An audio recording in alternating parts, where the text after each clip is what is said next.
You said no to something. A reasonable no. A necessary no. A no that anyone would agree was completely justified. And you've been apologizing for it internally ever since. Or someone is upset, not because of anything you did. And your first instinct is to figure out what you could have done differently. Or you rest. You take a day off. You do nothing. And the guilt arrives before the rest even starts. If this is you, you don't feel guilty because you're doing something wrong. You feel guilty because your nervous system learned at some point that guilt was useful, and it hasn't updated since. Before we go further, psychology makes a distinction that almost nobody talks about. There are two fundamentally different types of guilt. The first is functional guilt, the kind that arrives when you've actually done something that contradicts your values. When you've hurt someone, broken a commitment, acted in a way you genuinely regret. This guilt is healthy. It's a signal. It tells you something needs to be addressed, and it fades when you address it. The second is chronic guilt, the kind that has no clear cause,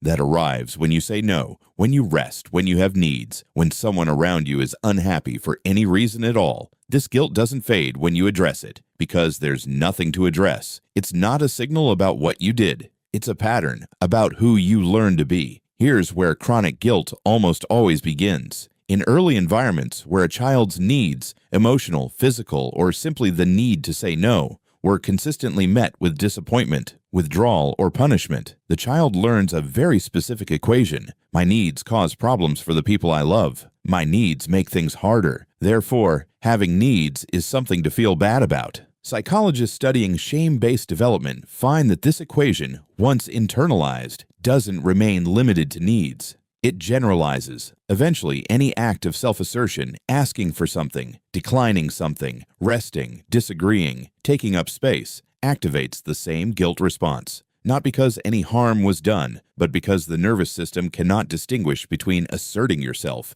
and causing harm. They both feel, internally, like the same thing. Here's the unexpected layer. Chronic guilt is not a malfunction. It was, at some point, an extremely effective strategy. In environments where keeping the peace mattered, where an adult's mood could shift unpredictably, where conflict had real consequences, where anticipating and absorbing blame kept things from escalating, guilt served a function.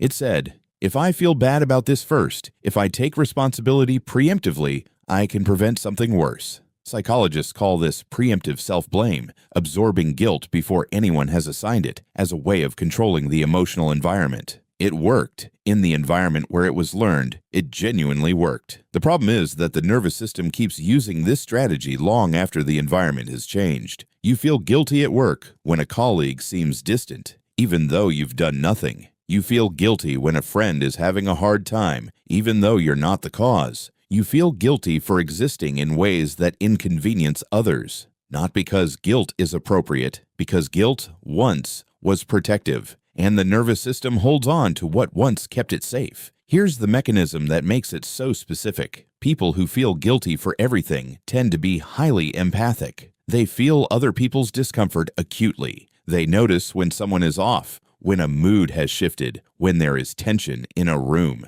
And here is the cognitive step that chronic guilt takes, almost automatically. Someone is uncomfortable leads to I notice, leads to I must be the cause. This is not logic, it's a learned reflex. Psychologist Martin Seligman's research on explanatory style found that people who habitually explain negative events as their own fault, internally caused, stable, and global, are significantly more vulnerable to both chronic guilt and depression. The person who feels guilty for everything is almost always someone whose explanatory style defaults to, if something is wrong, I am probably responsible, not because they are, but because that conclusion was reinforced early enough to become automatic. The empathy is real. The conclusion it jumps to is learned. So here's what chronic guilt actually is. It's not a moral compass. It's a survival pattern built in environments where taking responsibility for everything around you was the safest available strategy. The guilt that arrives when you say no, that's not evidence you were wrong to say it. The guilt that arrives when someone is upset, that's not evidence you caused it. The guilt that arrives when you rest, that's not evidence you haven't earned it. It is evidence of a nervous system that learned. Anticipate blame, absorb it early, keep the peace. And the most important thing to understand about that pattern is this.